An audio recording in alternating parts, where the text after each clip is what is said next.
Bonjour et bienvenue à chacune et à chacun. Nous poursuivons ce thème au pied du Seigneur pour adorer. Et nous revenons là dans cette maison où un parfum va s'élever, l'odeur d'un parfum va remplir toute la maison. Attirée vers Christ, par un attachement de cœur, Marie s'était assise à ses pieds pour écouter ses paroles, apprendre quelque chose de ses pensées. Maintenant, nous voyons que l'affection pour le Seigneur est le secret de tout vrai service. Poussée par son amour pour Christ, elle agit comme il le faut au moment opportun.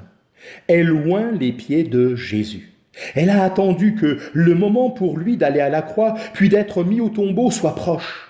Animée par l'instinct de l'amour, elle agit de la bonne manière et au bon moment. Car le Seigneur dit qu'elle a gardé cela pour le jour de sa mise au tombeau. Christ était tout pour Marie.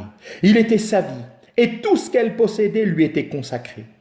Le parfum précieux, les cheveux de sa tête, la gloire de la femme, selon 1 Corinthiens 11, verset 15, sont employés à honorer Christ. Elle ne l'adore pas pour tout ce qu'il a fait ou ce qu'il allait faire pour elle, mais elle se prosterne à ses pieds avec adoration à cause de tout ce qu'il est. En agissant ainsi, elle honore celui que le monde a rejeté et va clouer sur une croix. Elle s'oublie elle-même, elle oublie ses bénédictions et ne pense qu'à Christ.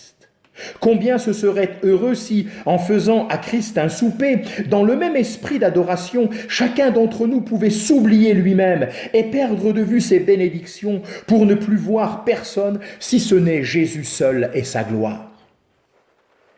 En agissant aujourd'hui comme Marie en ce temps-là, nous serons incompris par le monde et même par beaucoup de vrais disciples de Christ. Mais comme Marie, nous aurons l'approbation du Seigneur. Aux yeux du monde, son acte n'était que pure perte. Mais alors que le monde condamne son action, le Seigneur l'approuve. Il dit, permets-lui, et dans l'évangile de Marc, elle a fait une bonne œuvre envers moi. De plus, le Seigneur peut dire, moi, vous ne m'avez pas toujours.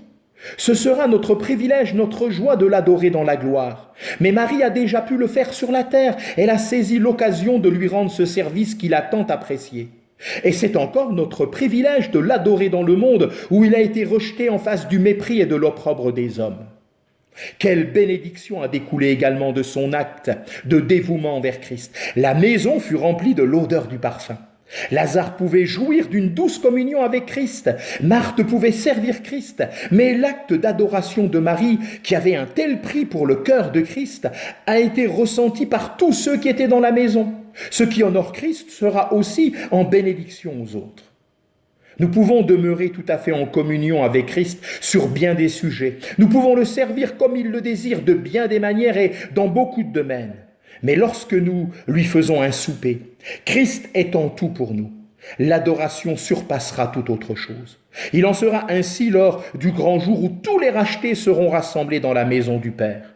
Alors sera chanté un cantique nouveau, rendant la louange au Seigneur pour tout ce qu'il a fait.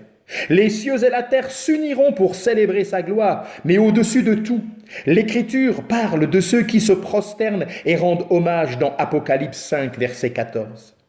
Au-delà de toute l'immense œuvre qu'il a accomplie, et au-delà de toute la gloire qu'il s'est acquise, il sera adoré pour tout ce qu'il est. Béni soit son nom.